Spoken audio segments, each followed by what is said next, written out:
إن الحمد لله نحمده ونستعينه ونؤمن به ونتوكل عليه ونعوذ بالله من شرور أنفسنا ومن سيئات أعمالنا من يهد الله فلا مضل له ومن يضلله فلا هادي له ونشهد أن لا إله إلا الله وحده لا شريك له ونشهد أن سيدنا وسندنا وحبيبنا مولانا محمدا عبده ورسوله صلى الله عليه وعلى آله وأصحابه وبارك وسلم تسليما كثيرا أما بعد فأعوذ بالله من الشيطان الرجيم بسم الله الرحمن الرحيم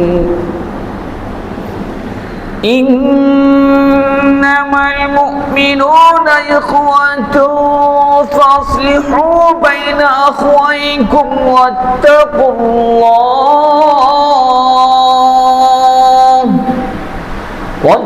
الله لعلكم ترحمون.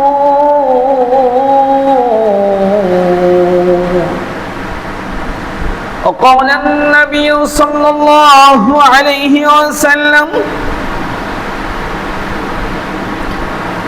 المسلم أخو المسلم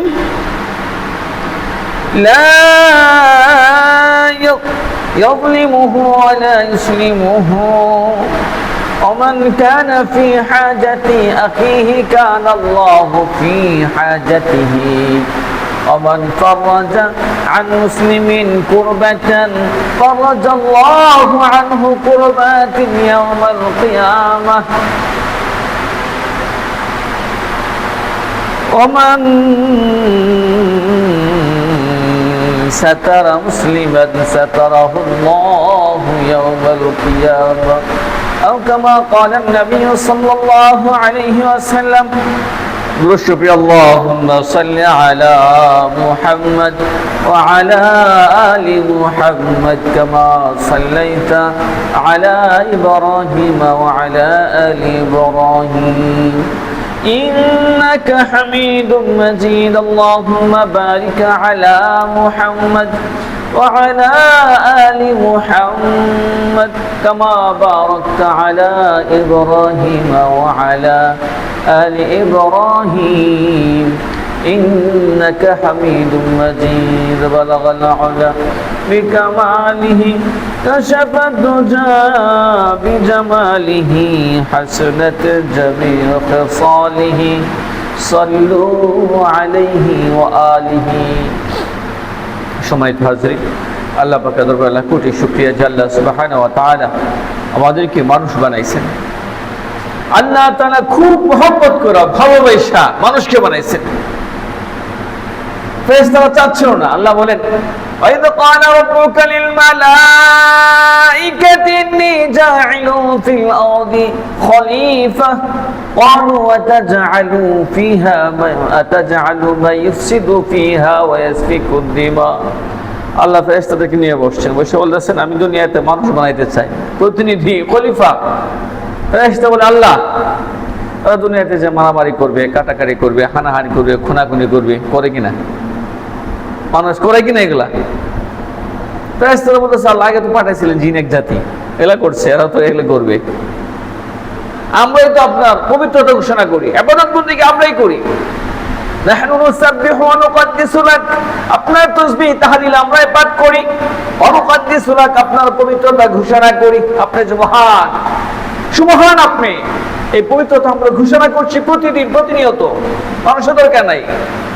আল্লাহ বলেন ইন্নী আ'লামু মা লা তা'লামুন। আল্লাহ বলেন হে ফেরেশতারা, আমি যা জানি তোমরা তা জানো না। অর্থাৎ আল্লাহ মানুষ বানিয়েছেন আল্লাহর ইবাদতের জন্য, আর দুনিয়া সব বানাইছেন মানুষের জন্য। গরু জবাই করে খায় কেডা? মানুষ। ছাগল খায় কেডা? মানুষ। মুরগি খায় কেডা? মানুষ। ডিম খায় কেডা? মানুষ। হাঁস খায় কেডা? মানুষ। সব খায় কে? মানুষ। মানুষের সেবায় নিয়োজিত পৃথিবীর প্রত্যেকটা প্রাণী এবং প্রত্যেকটা জিনিস মানুষের সেবায় নিয়োজিত। দেখেন এক মাটি, এই মাটি যদি শক্ত হইতো ঘর বানাইতে পারতেন? হ্যাঁ, আমার যদি একেবারে নরম হইতো বিল্ডিং তুলতে পারতেন? পারতেন না। এত সুন্দর বানাইছেন কে? আল্লাহ। কাদের জন্য? আমাদের জন্য, মানুষের জন্য। কেন? দুনিয়াতে এসে মানুষ আল্লাহর ইবাদত করবে। আল্লাহর কি করবে? ইবাদত করবে। তো দুনিয়াতে এসে আমরা কেউ আল্লাহকে পাইছি, কেউ আল্লাহকে ভুলে গেছি। তো আল্লাহকে যেন সবাই পেতে পারে, কেউ যেন আল্লাহ থেকে দূরে না থাকে, সবাই যেন জান্নাতে যাইতে পারে। এই জন্য আল্লাহ তাআলা আল্লাহ নবী বিশ্বনবী সাল্লাল্লাহু আলাইহি সাল্লামকে পাঠিয়েছেন। বিশ্বনবী সাল্লাল্লাহু আলাইহি সাল্লাম সারা জীবন উম্মতের জন্য কাঁদছেন। একজন ইহুদি লাশ যাচ্ছে নবীদের সামন দিয়া, নবী কাঁদে, কেঁদে যার হয়ে যাচ্ছে। সাহাবী বলেন, হুজুর এত ইহুদি? নবীজি বলেন, ইহুদি কিন্তু আমার উম্মত। তো আমার উম্মত সে জাহান্নামী হয়ে যাচ্ছে। আমার চেয়ে দুঃখ কি তোমাদের বেশি হবে? হ্যাঁ, শুধু মুসলমানের কথা বলছে? নবীর উম্মত, হিন্দু নবীজির উম্মত, বৌদ্ধ নবীজির উম্মত, খ্রিস্টান নবীজির উম্মত, ইহুদি নবীজির উম্মত, মুসলমান নবীজির উম্মত। নবীজি কাঁদছেন সবার জন্য। কিন্তু কেহ পাইছে নবীজিকে আর কেউ পায় নাই। কেহ আখিরাতে নবীজির দিদার পাবে, আবার কেউ পাবে না। কেউ আখিরাত আল্লাহ দিদার পাবে, আর কেউ পাবে না। এখন আমি আপনি কোন দলের হতে চাই বলেন?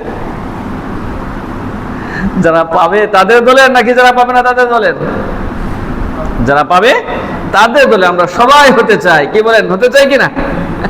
নবীজির সাথে আমরা সবাই জান্নাতে যেতে চাই, নবীর দিদার আমরা সবাই পেতে চাই, চাই কিনা? অথচ এই নবী উম্মতের জন্য কত কষ্ট করে গেছেন। হ্যাঁ, আমরা যেন দিদার পাই নবীজির, আল্লাহ দিদার যেন পাই, এই জন্য নবীজি অনেক কষ্ট করছেন, অনেক কষ্ট করছেন। উহুদের ময়দানে দান মুবারক শহীদ করছেন। তায়েফে গেছেন যাতে করে তায়েফের মানুষগুলো মানুষ হয়ে যায়, ওরা যেন আল্লাহকে পাওয়া যায়, আল্লাহকে চিনতে পারে। তায়েফে গেছেন, তায়েফের মানুষগুলো, এই বেদিনগুলো নবীজির উপর পাথর মারছে, নবীজির রক্ত জড়াইছে শরীর থেকে, এমন চাল্লির মতো বানায় ফেলেছে পাথর মারে নবীজির শরীরকে। তাও নবীজি বদ্ধ করে নাই, বলছে কি, হাই কোন একদিন যদি এই তায়েফের মানুষগুলো মুসলমান হয়ে যায়, আল্লাহকে পাওয়া যায়, আমাকে পাওয়া যায়, এই তায়েফের মানুষগুলো যদি জান্নাতি হয়ে যায়, ফেরেশতা বলছে জিবরিল যে উড়াইয়া দিয়ে এদেরকে একবার মাটির সাথে মিশাইয়া দেয়। নবীজি বলছে না, ওরা আমার উম্মত, ওরা আমাকে চিনতে পারে নাই, ওদের পরবর্তী প্রজন্ম আমাকে চিনবে, ওদের নাতিরা চিনবে, পুতিরা চিনবে। এখন বর্তমানে তায়েফের সব মুসলমান, সব নবীজিকে চিনে, আল্লাহকে চিনে, ঠিক কিনা বলেন? তাইফে মুসলমান না এখন? সৌদিতে যান নাই? মানে যারা গেছেন, যা ওনারা গেছে বা ওনারা আব্বু ছিলেন অনেকদিন, তাইফ মুসলমান, 100% মুসলমান। এই তাইফে নবীজির রক্ত ঝরছে।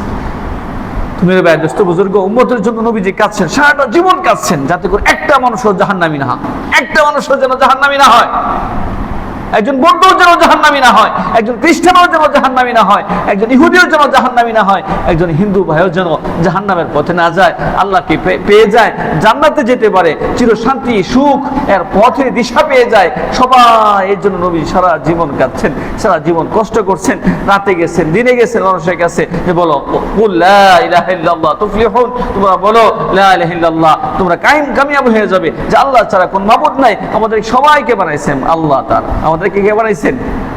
আল্লাহ। কে বানাইছেন বলেন? আল্লাহ। আল্লাহ বানাইছেন। প্রথম বানাইছে আদম রে, আদম থেকে সব চলে আসছে এভাবে আস্তে আস্তে, সকলে আদমের সন্তান, হিন্দু আদমের সন্তান, বৌদ্ধ আদমের সন্তান, খ্রিস্টানও আদমের সন্তান, মুসলমানও আদমের সন্তান। এই এক আদমের সন্তান হইয়া আমরা পরস্পর ঝগড়া করি কিনা?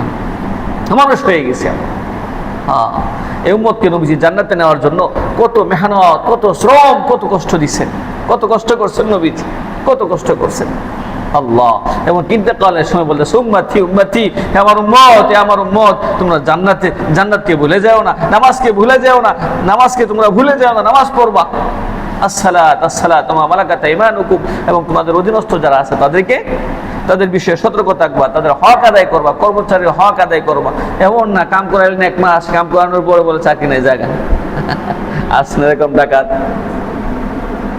2 মাস 3 মাস কাম করে বলে পরে কি গার্মেন্টস আগুন ধরাইয়া দেয়, শ্রমিকের টাকা যাতে না দিতে হয়। এরকম ডাকাত আছে না নাই? আছে। রাসূল কি বলে গেছেন? সাবধান, কারো হক মারবা না, শ্রমিকের হক মারবা না। বিশেষ করে শ্রমিক নিজের রক্তকে পানি বানায়া শ্রম দেয়, এই শ্রমিকের হক কখনো মারবা না, কখনো মারবা না। আর আমরা করি কি? নবীর হুকুম মানি, কি বলেন মানি? হ্যাঁ, এই সমস্যা কেন দুনিয়াতে? সমস্যা কেন? সমস্যা তো এই জন্যই আমরা নবীকে মানি না, নবীর হুকুম মানি না। বিধর্মীরা তো পরে মানবে, আমরাই তো মানি না, মুসলমানই মানি না। অথচ আমাদের আল্লাহ এক, রাসূল এক, কোরআন এক, সুন্নাহ এক, হাদিস এক, সব এক, কেবলা এক। এক না কেবলা? নামাজ কয় ওয়াক্ত পড়ি আমরা সবাই? 10 ওয়াক্ত নাকি 5 ওয়াক্ত? 5 ওয়াক্ত। সবাই 5 ওয়াক্ত পড়ি। 5 ওয়াক্ত পড়ি না? সবাই 5 ওয়াক্ত পড়ি। সবাই কেবলা দিকে পড়ে নামাজ পড়ি, কেবলা দিকে ফিরে, কিন্তু পরস্পর মারামারি, কাটাকাটি, অশান্তির দুনিয়া। অথচ আল্লাহ তাআলা কি বলতেছেন? সূরা হুজরাতের 10 নম্বর আয়াত, আমার সাথে সাথে বলেন, আউযু বিল্লাহি মিনাশ শাইতানির রাজীম, বিসমিল্লাহির রহমানির রহিম, ইন্নামাল মুমিনুনা ইখওয়াতুন ফাসলিহু বাইনা আখওয়াইকুম ওয়াত্তাকুল্লাহ লাআল্লাকুম তুরহামুন। আল্লাহ তাআলা বলেন, ইন্নামাল মুমিনুনা ইখওয়া, পৃথিবীর প্রত্যেকটা মুমিন ভাই ভাই, মুসলমান ভাই ভাই, পৃথিবীর প্রত্যেকটা মুসলমান ভাই ভাই। ইন্নামাল মুমিনুনা ইখওয়া ফাসলিহু বাইনা আখওয়াইকুম। আল্লাহ তাআলা বলতেছেন, তোমাদের ভাইদের মধ্যে যদি কোনো সমস্যা হয়, পরস্পর মীমাংসা করে দাও।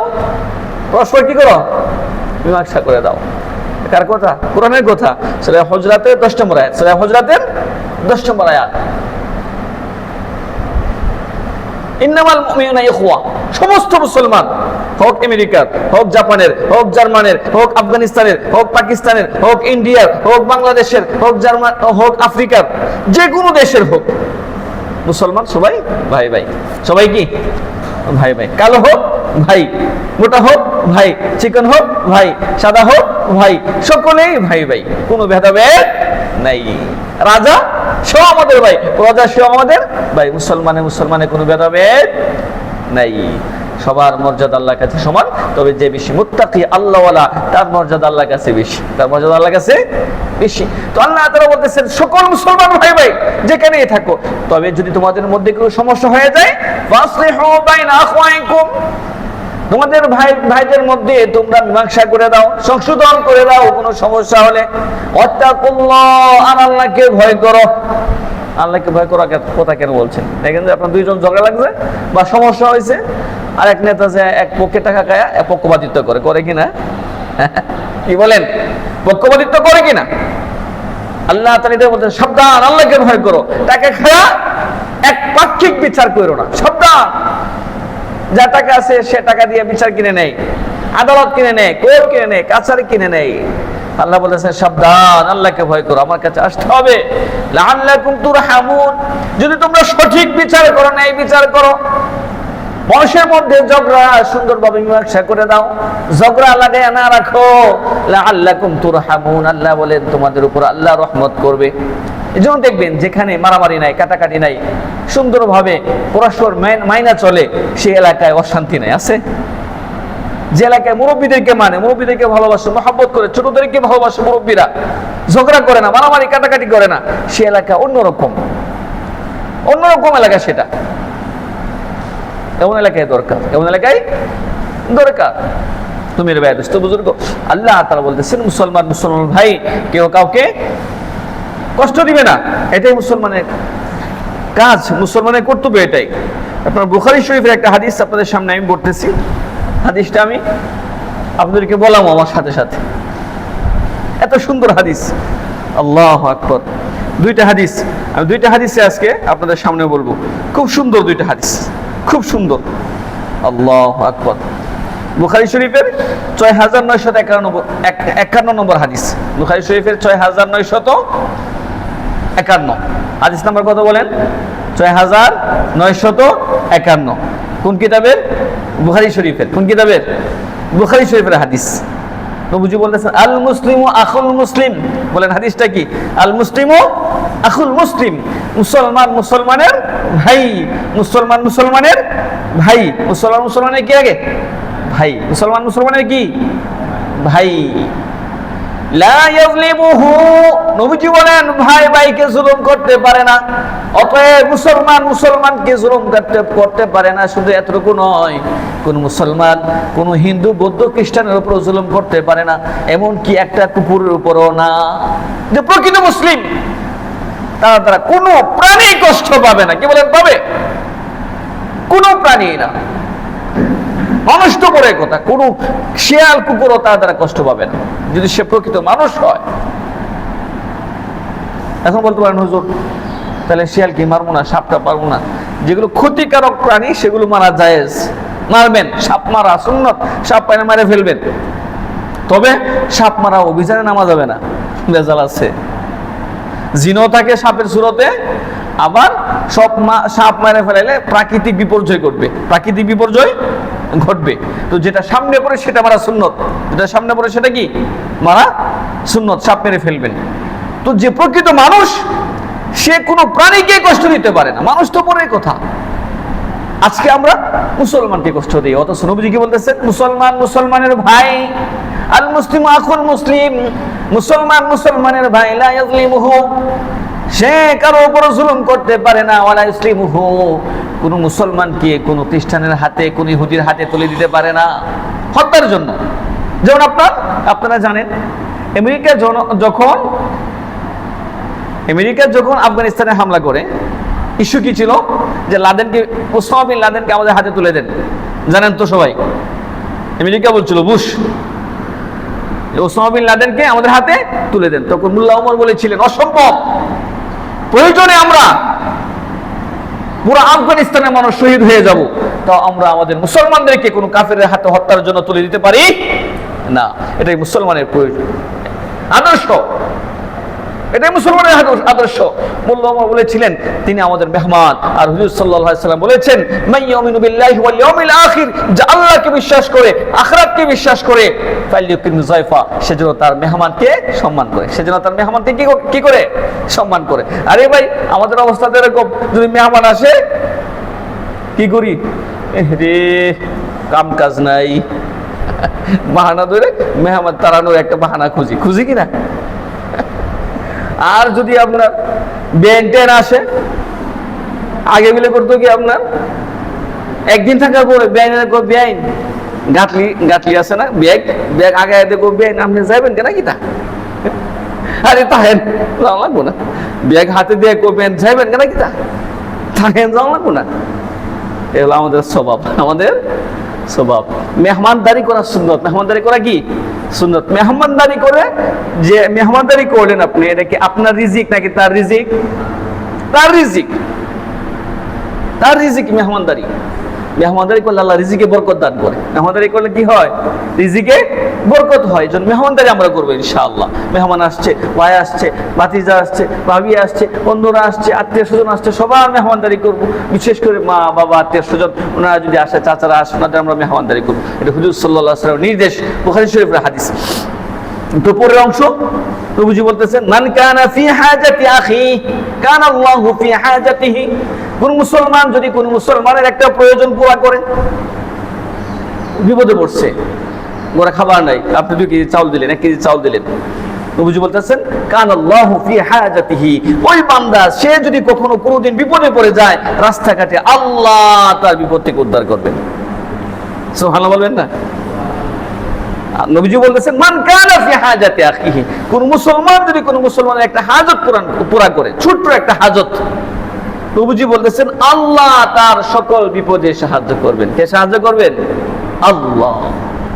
অনেক সময় দেখা যায় একজন মানুষ, বিধবা মানুষ এসে বিপদে সাহায্য হয়েছে, বাবা একটু একটা টাকা, ভাই অন্য কিছু খোঁজার দরকার নাই, আমার অর্ডার হলো, আল্লাহর অর্ডার হলো আমার প্রতি, আপনারও প্রতি, যে ভিক্ষুক হাত পাচ্ছে কিছু দেয়া দাও, থাকলে দেয়া দাও, না থাকলে বিনয়ের সাথে বলা যে বাবা নাই বা মা নাই এখন আমাদের কাছে। ঠিক আছে না? এটা হলো আল্লাহর অর্ডার আমাদের পক্ষ থেকে, যে ওয়ালা তানহার আম্মা সাইলা ফালা তানহার, কেউ যদি হাত পাতে তাকে ধমক দিও না, এটা আল্লাহর নির্দেশ। বদান্যতার পরিচয়। আপনার কাছে কেউ হাত পাতলে অল্প টাকা থাকলেও, 5 টাকা থাকুক, 2 টাকা থাকুক, দিয়ে দেন, না ফিরায় দেওয়া, না ফিরায়, এটাই আমাদের কর্তব্য, আমাদের কাজ। তো হুজুর সাল্লাল্লাহু আলাইহি ওয়াসাল্লাম বলতেছেন, যদি কেউ কোনো মুসলমানের একটা হাজত পুরা করে, আল্লাহ তার অসংখ্য হাজত পুরা করবে। ওমান ফাররাজা আন মুসলিমিন কুরবাতান ফারাজাল্লাহু আনহু কুরবাতিন মিন কুরবাতি ইয়াউমিল কিয়ামাহ।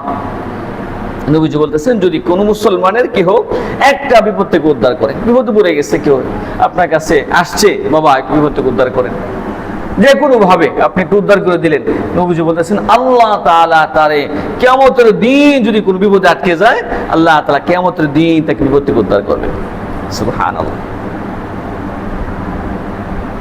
এরপরে কি বলতেছেন, ওমান সাতারা মুসলিমান সাতারাহুল্লাহু ফিদ দুনিয়া ওয়াল আখিরাহ।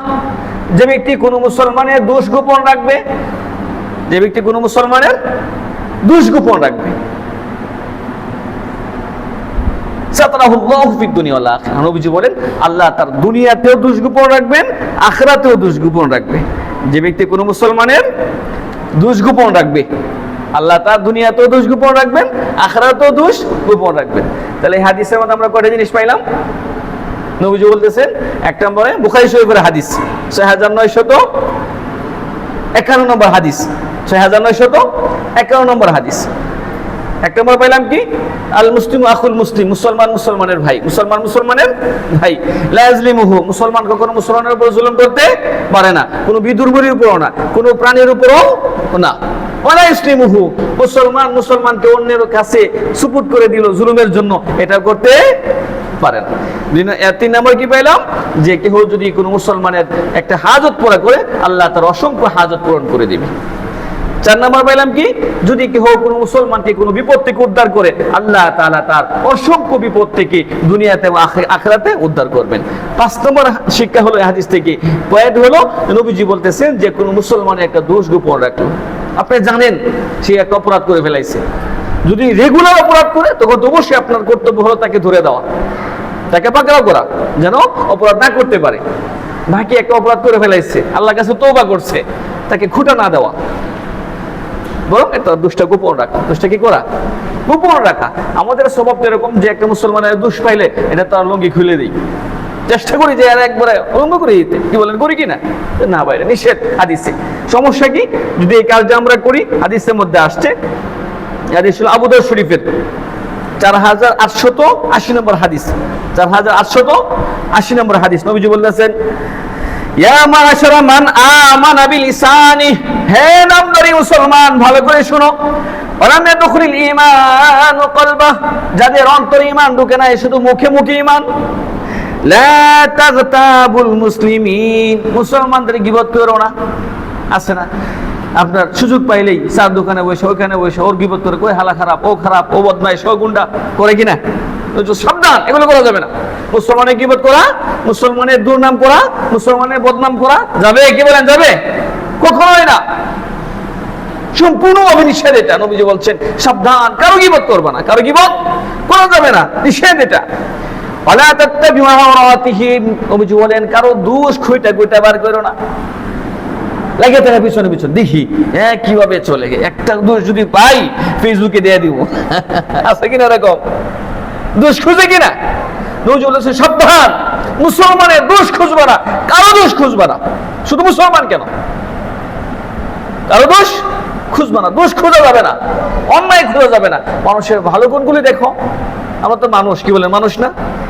মানুষের ভুল হওয়া স্বাভাবিক, গুনাহ হওয়া স্বাভাবিক, কিন্তু গুনার পরে ভুল হয়ে গেলে রাস্তা তো আছে, তওবা আছে না? নবীজি বলতেছেন প্রত্যেকটা বনি আদম গুনাহগার, তবে উত্তম গুনাহগার সেই যে আল্লাহর কাছে কান্নাকাটি করে তওবা করে, যে আল্লাহ ভুল করে ফেলাইছি, মাফ করে দেন, আল্লাহ ভুল করে ফেলাইছি, মাফ করে দেন, সে উত্তম গুনাহগার। তো মুসলমানদের দোষ তালাশ করা যাবে, কি বলেন? এক নম্বর কি বলছে, গীবত করা যাবে না, লা তাগতাবুল মুসলিমিন, নবীজি বলেছে সাবধান, কোন মুসলমান গীবত করো না, জো ভালো না, ওইটা করে, এটা করে, বাটপারি করে, চিটারি করে। আমাকে তো বলতে বলে না এগুলো, ঠিক আছে না? মুসলমানের ভালো গুণ দেখা, মুসলমানের ভালো গুণ দেখা। 2 নম্বরে বলতেছে ওয়ালা তাত্তাবিউ আওরাতিহিম, মুসলমানের গোপন দোষ তালাশ করে খুঁটে খুঁটে দোষ তালাশ করো না, খুঁটে খুঁটে দোষ বের করো না। দোষ বের করে ফেসবুকে দিয়ে দিলাম, একটা মুসলমান অপদস্থ হইলো, এর দ্বারা কি আমার ক্ষতি হয়েছে না? আপনি যদি ক্ষতিগ্রস্ত হন, আমি মুসলমান হিসেবে আমার ক্ষতি হইলো না? আমার তো ক্ষতি হইলো। এই জন্য নবীজি বলতেছেন সাবধান, মুসলমানের দোষ খুঁজে বেড়ায়ও না, খুঁজে খুঁজে মুসলমানের দোষ বের করবে না। কেন? ফাইন্নাহু মান আতবাআ আওরাতিহিম, নবীজি বলেন যে কোন মুসলমানের দোষ খুঁজে খুঁজে বার করে, খুঁটে খুঁটে দোষ বার করে, আত্তাবিউল্লাহু আওরাতাহু, আল্লাহ নিজে তার দোষ বার করে দেন। আমি যদি আপনার দোষ বার করি খুঁজে খুঁজে, নবীজি বলেন আল্লাহ তার দোষ খুঁজে বার করে। ওমাই ইয়াত্তাবিউ আওরাতাহু, নবীজি বলেন আর যে ব্যক্তির দোষ স্বয়ং আল্লাহ খুঁজে বের করেন, ইফতাহুল্লাহু ফি বাইতিহি, সে ঘরের মধ্যে থেকে অপদস্থ লাঞ্ছিত হয়। হয় কি না? কি বলে? এখানে কয়টা কথা বলছে নবীজি? 2টা কথা বলছে। 1 নম্বরে মুসলমানের গীবত করো না। মুসলমানের কি বলেন? গীবত করা যাবে? তাহলে ভাইয়ের গীবত করা যাবে নাকি? ভাইয়েরও না, চাচার, বাবার, মার, ছেলের, বাবার, কারো গীবত করা যাবে না। কারো গীবত, গীবত কি? যে জিনিসটা তার সামনে বললে সে অসন্তুষ্ট হবে, তার কাছে খারাপ লাগবে, এই জিনিসটাই পিছনে না বলা। আমি যদি আপনার সামনে একটা কথা বলি, বাটপারি করেন, চিটারি করেন, এই কথাটা খারাপ লাগবে না আপনার? আমাকে যদি বলেন আমার খারাপ লাগবে না? কি বলেন? খারাপ লাগবে কিনা? খারাপ লাগবে কিনা? এই কথাটাই পিছনে বলা, মানুষের কাছে বলা, লোকটা তো বাটপার, লোকটা চিটার, লোকটা খারাপ, লোকটা অমুক তমুক। আচ্ছা বলেন তো দেখি, এই ভাই যদি শুনে যে হুজুর এই কথাটা বলছে, কষ্ট পাবে না? অবশ্যই কষ্ট পাবে। নবীজি বলছেন এইটাই সাবধান, মুসলমান আমার উম্মতের গীবত করো না, আমার উম্মতের মধ্যে ফিতনা ফাসাদ ছড়াইয়ে দিও না। গীবত করলে ফিতনা বাড়ে না কমে? মারে। একটা সমাজ ধ্বংসের জন্য এটা যথেষ্ট যে খালি গীবত করবেন, একটা বিষ লাগে তার আরেকটা, একটা বিষ আরেকটা। এই জন্য বলছে সাবধান, কারো গীবত করা যাবে না। ওয়ালা তাত্তাবিউ আওরাতিহিম, 2 নম্বর কথা যেটা হাদিসের মধ্যে বলছে আবু দাউদের, যে মুসলমানের দোষ ত্রুটি খুঁজে খুঁজে, ভুল দোষ গুনাহ অপরাধ খুঁজে খুঁজে বের করবে না। সাবধান, ভুল তো থাকতেই পারে মানুষের, কি বলেন? থাকতে পারে না? মানুষ মাত্রই ভুল, আমরা বনি আদম। তো ভুলেরও কি আছে? ক্ষমার সিস্টেম আছে। আল্লাহর কাছে তওবা করো, আল্লাহ মাফ করে দেন। কান্নাকাটি করা, দোষটা ছেড়ে দেওয়া, যে ভুলটা আমি করতেছি ভুলটা ছেড়ে দেওয়া, মানুষের পিছনে না লাগা। তো 1 নম্বর কি বলছে হাদিসে নবীজি? মানুষের গীবত না করা। কে না করা বলেন? গীবত করা যাবে? কি বলেন? গীবত করা যাবে? তাহলে আত্মীয়-স্বজনের গীবত করা যাবে নাকি? না। কারো গীবত করা যাবে না। 2 নম্বর ওয়ালা তাত্তাবিউ আওরাতিহিম, নবীজি বলছেন আমার উম্মতের, এই উম্মত খুব মহব্বতের উম্মত, নবীজির খুব মহব্বতের উম্মত। প্রত্যেকটা মানুষের নবীজির কাছে অনেক দাম, প্রত্যেকটা মানুষের দাম, প্রত্যেকটা মানুষের, হোক কালো, হোক গরিব, হোক উঁচু, হোক নিচু, হোক মোটা, হোক চিকন, সবার দাম নবীজির কাছে অনেক দাম, অনেক দাম, অনেক দাম। উম্মতের কি দাম! আল্লাহু আকবার। আচ্ছা বলেন তো দেখি, এখানে তো অনেকে নামাজ পড়েন না, আছেন না? কিন্তু আল্লাহ বলেন কিনা? আল্লাহ আল্লাহ বলেন কিনা? হ্যাঁ, আল্লাহ আল্লাহ বলেন কিনা? নবীজি বলতেছেন যতক্ষণ পর্যন্ত পৃথিবীতে একজন লোক থাকবে শুধু বলে আল্লাহ, ইয়াকুলু আল্লাহ আল্লাহ, লা তাকুমু সাআতু হাত্তা বাকিয়া রাজুলুন ইয়াকুলু আল্লাহ আল্লাহ। নবীজি বলতেছেন এই যে বিশাল আসমান, বিশাল জমিন, ততদিন পর্যন্ত ধ্বংস হবে না যতদিন পর্যন্ত একটা লোক আছে পৃথিবীতে যে আল্লাহ বলে। আল্লাহ কি বলে? আল্লাহ আল্লাহ। তাহলে আপনার আমার দাম আছে না নাই? কি বলেন? হ্যাঁ, নামাজ না পড়েন, একদিন তো পড়বেন। কি বলেন? আল্লাহ যখন বুঝ দিবে পড়বেন না? অবশ্যই পড়বেন। তো এই যে আল্লাহ বলেন, আল্লাহ শব্দটা মুখ দিয়ে বের হয়, নবীজি বলতেছেন যতক্ষণ পর্যন্ত এমন একটা লোক থাকবে দুনিয়াতে যে আল্লাহ বলে, আল্লাহ আল্লাহ ডাকে, নবীজি বলতেছেন দুনিয়া কিয়ামত হবে না। তাহলে মানুষের দাম আছে না নাই? আল্লাহ বলনেওয়ালা মুসলমানের দাম আছে না নাই? বলেন আছে। ওই সময় যায় কিয়ামত হয়ে যাবে, যখন সব যারা সন্তানে ভরে যাবে, আল্লাহর নাম নেওয়ার মতো কোনো লোক থাকবে না, তখন দুনিয়া আল্লাহ খালাস করে দিবে, শেষ করে দিবে, এই দুনিয়া রাখবেন না। এই জন্য মেরে ভাই দোস্ত বুজুর্গ, 1 নম্বর কি বললাম হাদিসের মধ্যে নবীজি কি বলছে আবু দাউদের, যে লা তাকতাবুল মুসলিমিন, মুসলমানদের গীবত করা যাবে। যেই কথাটা তার সামনে বললে কষ্ট পাবে, এই কথাটাই পিছনে বলা যাবে না, এই কথাটাই পিছনে বলা যাবে না। কারো গীবতের দরকার নাই, যেখানেই বসেন। আমরা তো সমস্যা হলো ছাড় দোকানগুলো এক গীবতের আড্ডাখানা, যে অমুক খারাপ অমুক খারাপ, এগুলো বসলেই হয়, হয় না? এই জন্য নবীজি বলছেন দুনিয়া আমাদের সবচেয়ে খারাপ জায়গা বাজার। সবচেয়ে খারাপ জায়গা কোনটা? বাজার। আর সবচেয়ে উত্তম জায়গা মসজিদ। এই জন্য নবীজি বলছেন মসজিদে বেশি সময় দাও, বাজারে কম। কিন্তু আমরা করি উল্টা। বাজারে বৈশা থাকি, যখন ইমাম সাহেব খুতবা দাঁড়াইব তখন নামাজের আগ মুহূর্তে আইসা কোন রকম নামাজের শরীফ আল্লাহু আকবার, একবার বড় হুজুর।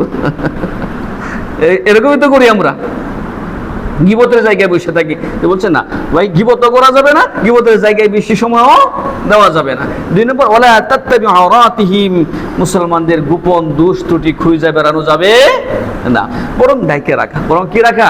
মুসলমানের দোষ ডাইকে রাখা, প্রত্যেকটা মানুষের দোষ ডাইকে রাখা, দোষ ওপেন না করা। যখন আপনার পায়খানা যে আছে, টয়লেটের টাঙ্কি যদি আপনি ডাকনা উঠান, গন্ধ বাড়বে না কমবে? বাড়বে। তো অপরাধ, গুনাহ, এগুলো পায়খানার মতো দুর্গন্ধ। যখন আপনি এটাকে ওপেন করবেন, ফেতনা ছড়ায় যাবে। গন্ধ ছড়াবে না, ফেতনা। আপনি যার পিছনে লাগছেন সে কি আপনাকে ছাড়বে? কি বলেন? একটা দুর্বল লোক হোক, দুর্বল দেখে আপনি আজকে কি করলেন? ওর অবহেলা করলেন, অবহেলা করে ওরা মারলেন, পিটাইলেন, একটু অপরাধ পায়া, বা আপনার কোনো একটা অপবাদ দিয়ে তাকে পিটাইলেন, ও কি এর প্রতিশোধ নিবে না? সুযোগে থাকবে, সুযোগ খুঁজবে, একদিন আপনাকে ধরবে। এর জন্য মেরে ভাই দোস্ত বুজুর্গ হুজুর সাল্লাল্লাহু আলাইহি ওয়াসাল্লাম কঠিন একটা কথা বলছেন যে হে নামে মুসলমান, যারা মানুষের গীবত করে নাকি নামে মুসলমান না, প্রকৃত মুসলিম না। তো প্রকৃত মুসলিম কারো গীবত করতে পারে না। নবী যেটা বলেছেন, ইয়া মা'আশারা মান আমানা বিল লিসানি, হে ওই সমস্ত লোক যারা মুখে ঈমান আনছো, ওয়ালা ইয়াদখুলুল ঈমান কলবা, ঈমান অন্তরে ঢুকে নাই, সাবধান আমার মুসলমান, আমার উম্মতের গীবত করো না। ওয়ালা তাত্তাবিউ আওরাতিহিম, তাদের গোপন দোষ ত্রুটি খুঁজে বেড়ায়ও না। কত কঠিন কথা, হ্যাঁ, কত কঠিন কথা। কেন? নবীজি এরপরে বলতেছেন, যে ব্যক্তি কোন মুসলমানের দোষ ত্রুটি খুঁজবে, আল্লাহ তার দোষ ত্রুটি উম্মতের সামনে ওপেন করে দিবেন। নবীজি বলতেছেন, ওমা ইয়াত্তাবিউ আল্লাহ আওরাতাহু, আর আল্লাহ যার দোষ ত্রুটি খুলে দিবেন, আফযাহুল্লাহু ফি বাইতি, সে ঘরে তাইকেও অপদস্থ হবে। সে ঘরে তাইকে কি হবে? অপদস্থ হবে। বড় ক্ষমতায় থাইকেও অপদস্থ হবে। কত বড় বড় পদের অধিকারী অপদস্থ হচ্ছে না, হয়ে যাচ্ছে। এই জন্য মেরে ভাই দোস্ত বুজুর্গ, আমাদের সতর্ক থাকতে হবে। আমরা কারো গীবত করবো না, কারো পিছনেও লাগবো না, বরং আমরা সবাই সবসময় এক থাকতে হবে। সবাই কি থাকতে হবে? এক থাকতে হবে। সবাই, সকল মুসলমান রাজনীতির জায়গায় সবাই আল্লাহর ক্ষেত্রে, ইসলামের ক্ষেত্রে, ধর্মের ক্ষেত্রে, ইমানের ক্ষেত্রে, নবীর ক্ষেত্রে, মসজিদের ক্ষেত্রে, মাদ্রাসার ক্ষেত্রে, এতিমখানার ক্ষেত্রে, আমরা পরস্পর ভ্রাতৃত্বের ক্ষেত্রে সবাই এক। সবাই কি এক? একটা শব্দের ভিত্তিতে আমরা মুসলমান। আমাদের পরিচয় কি? আমরা মুসলমান। আমরা মুসলমান। কর্মক্ষেত্রে আপনি যেটা ইচ্ছে সেটা করেন, ঠিক আছে না? কর্মক্ষেত্রে যেটা ইচ্ছা সেটাই করেন। আর আমাদের পরিচয় একটাই, মুসলমান। নতুবা জায়গায় অপদস্থ হতে হবে, মার খাইতে হবে। আজকে আরেকজন মার খাচ্ছে, আপনি হাততালি দিচ্ছেন, পরের দিন আপনিও খাবেন। আজকে আমরা এই ভ্রাতৃত্ববোধ ভুলে গেছি, এই জন্য ফিলিস্তিনে মার খায়, মরতেছে না? কয়েক লক্ষ মারা গেছে। আফগানিস্তানে মরে নাই, কয়েক লক্ষ মারা গেছে। এতে কাশ্মীরে মরছে না? মরতেছে না? এখনো মরতেছে। এরপরে বার্মাতে, মায়ানমারে মরে নাই, আরাকানে মরছে। কেন? এই যে ভ্রাতৃত্ববোধ ভুলে গিয়া আমরা সবাই চুপ করে রয়েছি। একটা খ্রিস্টান যদি আজকে বাংলাদেশে মারা যায়, আমেরিকা ওদিক দিয়ে ফুসে উঠবে না, হামলা করে বসে বাংলাদেশে। অথচ হাজার হাজার মুসলমান মারা ফেলাই যাচ্ছে, কেউ কিছু করে না। কারণ কি? আমাদের মধ্যে একতাবদ্ধতা নাই। সৌদি আরব আমিরাত, বাহরাইন, কুয়েত, কাতার, ওরা যদি প্রতিবাদ করতো, ফিলিস্তিনিরা বাঁচে যেত না। আমাদের সব সময় একতাবদ্ধ থাকতে হবে একটা শব্দের ভিত্তিতে। আমরা সবাই কি মুসলমান? সবাই কি মুসলমান? রাজনীতির জায়গায় করবেন ইনশাআল্লাহ, কোনো সমস্যা নাই। কিন্তু আমরা সব এক মুসলমান, একটা শব্দের ক্ষেত্রে আমরা মুসলমান। আমরা কি মুসলমান? আল্লাহ তাআলা আমাদের সকলকে একতাবদ্ধ থাকার তৌফিক দান করুন, যারা সুন্নাত পড়েন, যারা সুন্নাত পড়েন।